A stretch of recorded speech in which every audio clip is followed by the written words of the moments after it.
saudamos a todos com a paz do Senhor Jesus e estamos aqui mais uma vez com o programa chamado do Servo, onde você é nosso convidado a participar conosco da meditação hoje com a experiência de Onésimo, como foi o seu chamado, como ele se comportou diante do seu chamado e como ele foi visto pelos que estavam perto dele, especialmente por Paulo. E cumprimentamos os companheiros aqui à mesa. A paz do Senhor. Sejam bem-vindos. Amém. E te convidamos a ler conosco o texto que será projetado aí, que é Carta a Filemon, versículos 10 e 11, e diz assim: Peço-te por meu filho Onésimo, que gerei nas minhas prisões, o qual noutro tempo te foi inútil, mas agora a ti e a mim muito útil. Eu te tornei a enviar. Primeiro gostaríamos de mencionar que Paulo ele toma uma liberdade aqui que é muito bonita, que é quando ele chama Onésimo de meu filho. Por quê? Gerar um novo convertido é uma missão muito especial. E a Bíblia diz assim: aquele que ganha almas, sábio é. E Paulo tinha essa característica. Ele tinha alguns filhos na fé. Né? Onésimo ele chamou de filho na fé. Timóteo era também filho na fé. Então, pela forma que ele se dirige nas suas cartas a esses irmãos, ele tinha uma felicidade em apresentá-los como filho. E isso é muito bonito porque Paulo, sendo apóstolo, ele era evangelista também, né? Ele sendo apóstolo e doutrinador, que eram os seus ministérios mais característicos dentro da mão de Deus, que nós entendemos, né, os 5 ministérios. Então, ele era apóstolo, mas ele era também doutrinador e evangelista. Isso aqui está muito claro nos ministérios de Paulo. E dentro da igreja, os evangelistas é toda a igreja é evangelista. Né? E sempre quando a gente vai numa igreja, na outra, podem observar, há sempre aqueles irmãos que são evangelistas. Né? Eles têm facilidade para trazer o convidado para a igreja. Eu tenho lá na minha igreja hoje um irmão, ele é até idoso, mas ele vai na madrugada todo dia. Todo dia ele está lá na madrugada. E presencial lá na igreja. E agora ele levou um visitante, que é um padeiro. E o padeiro não consegue ir ao culto à noite, porque ele trabalha na padaria à noite. Então ele só consegue ir à igreja aos domingos, mas o visitante dele vai todo dia na madrugada junto com ele, porque o evangelista, ele consegue transferir o DNA dele. Se ele gosta de madrugada, o filho na fé dele gosta de madrugada também. Né? E, por certo, Onésimo deve ter ficado muito caracterizado no conhecimento doutrinário, né? Porque Paulo era doutrinador e o que deve ter instruído ele sobre a doutrina deve ser uma coisa maravilhosa. Né? Então, é muito bonito esse ministério ou essa missão de evangelizar. Nós temos também, aqui na região de Contagem, aqui na Grande BH, uma família de uma irmã, né, que ela consegue levar assim, trombetas e festas, se tiver menos de 300 visitantes, não é com ela. Né? Então, ela consegue colocar lá 300 visitantes dentro da igreja e com sobra. Então, há pessoas que realmente Deus escolheu para evangelista, né, para evangelizar. E Onésimo foi filho na fé de Paulo. E nós vamos aprender mais um pouco aqui à mesa, né, com os companheiros, o que é que os companheiros têm para nos trazer sobre a experiência de Onésimo, começando com o pastor Alonso. Isso. Essa história é linda. A carta de Paulo a Filemon, ela é um capítulo só, mas é extraordinária à medida que a gente vai entendendo aqui o que aconteceu. Onésimo, ele era servo de Filemon. Filemon era o seu senhor, e Onésimo, em um determinado momento, ele foge da casa de Filemon. Havia uma igreja estabelecida na casa de Filemon. Filemon, ele tinha algumas características, por exemplo, era um homem amável, a caridade, o amor dele era conhecido por Paulo, mas em um determinado momento, Onésimo toma a decisão de fugir. Ele sai da casa de Filemon e entra num caminho de fuga. E esse caminho de fuga de Onésimo o levou até a prisão. Onésimo foi preso por algum motivo do que aconteceu, e na prisão Paulo encontra Onésimo. Então nós estamos aqui para falar de 3 personagens principais, que é Filemon, que era o senhor de Onésimo, Onésimo, que foi o servo que fugiu, e Paulo, que o encontrou na cadeia. E quando Paulo encontra Filemon na cadeia, a palavra fala que Paulo, ele, como o pastor Kleber mesmo disse, evangelizou, falou do Senhor e tudo. E então, a carta de Filemon, ela é a carta em que Paulo envia para Filemon para que recebesse de volta aquele servo que antes era inútil, mas que agora seria útil, e era útil para Paulo, e seria útil também para Filemon e também para a igreja dos Colossenses.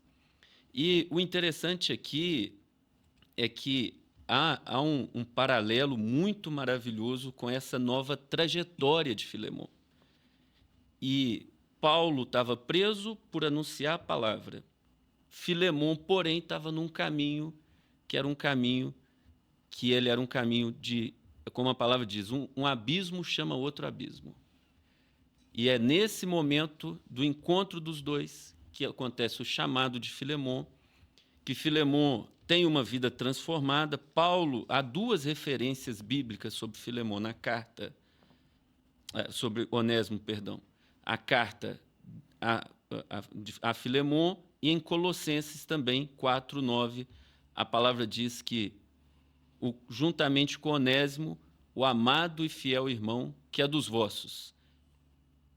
Eles vos farão saber tudo o que por aqui se passa. Então, Onésimo agora tem uma nova experiência, uma nova jornada a partir daquele momento, e a gente vai entender melhor com os demais companheiros os aspectos proféticos disso. Nós podemos observar, né, companheiros, a você que nos assiste, que nos ouve, que no projeto de salvação, o chamado, ele é algo maravilhoso, ele é algo que marca. E cada um se dá de uma forma, em determinado momento da vida. E Onésimo aqui tinha fugido, né? Às vezes, o homem até foge, né? Nós vemos lá o exemplo na palavra de Adão. Quando pecou, se escondeu, o Senhor chamou: Adão, onde estás? Às vezes o homem foge: hoje eu não quero, um outro momento. Mas há um momento ali do chamado onde o Senhor se revela. Onésimo tinha fugido, se encontrou com Paulo ali na prisão. Paulo anunciou a ele o evangelho e ali se deu o chamado. Ali o Senhor se revelou à vida de Onésimo. A partir daquele momento ali, tudo mudou na vida dele. É interessante que o Senhor não chama o homem só por chamar, mas o Senhor, ele chama para inseri-lo no corpo. E é interessante nós observarmos isso porque o nome Onésimo significa útil. E Paulo, na carta, ele, podemos dizer que usa aqui até um trocadilho de palavras, porque ele diz o seguinte: o que dantes era inútil, mas agora, tanto para ti quanto para mim, é útil. Por quê? O Senhor, ele chama o servo para inseri-lo no corpo. E no corpo de Cristo, todos os membros são úteis. Todos os membros têm o seu valor. E na carta de Paulo, ele usa algumas expressões, ele diz assim: receba-o como se fosse o meu próprio coração. Ou seja, nessa expressão, ou seja, é parte de mim, meu próprio coração. Por quê? Um corpo só, um só Espírito, um só Senhor, uma só fé. E ele diz na carta... só batismo. Um só batismo.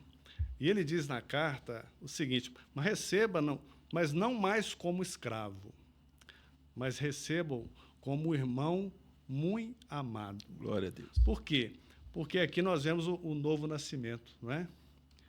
O mundo, o pecado, escraviza, mas Jesus liberta. Glória a Deus. Jesus transforma. Jesus dá nova vida, não mais como escravo, mas como irmão muito amado.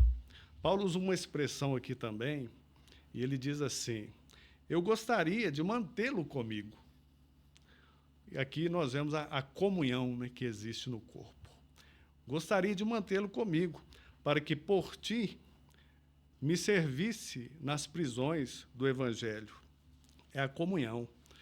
E Paulo diz assim: olha, se ele te prejudicou em algo, se ele te deve alguma coisa, você põe na minha conta. Maravilha isso, né? Quando Paulo escreve e fala dessa forma, nós vemos aqui exatamente a justificação. É. Olha, há alguma dívida? A figura de Jesus. Né? Põe na minha conta. Nós vemos aqui a figura em Paulo do Senhor Jesus. Porque Jesus, ele pagou a nossa dívida. Glória a Deus. Jesus, na cruz do Calvário, o salário do pecado é morte. Mas Jesus, ele morreu no nosso lugar. Com a sua própria vida, ele pagou o preço para resgatar, para a salvação do homem. Né?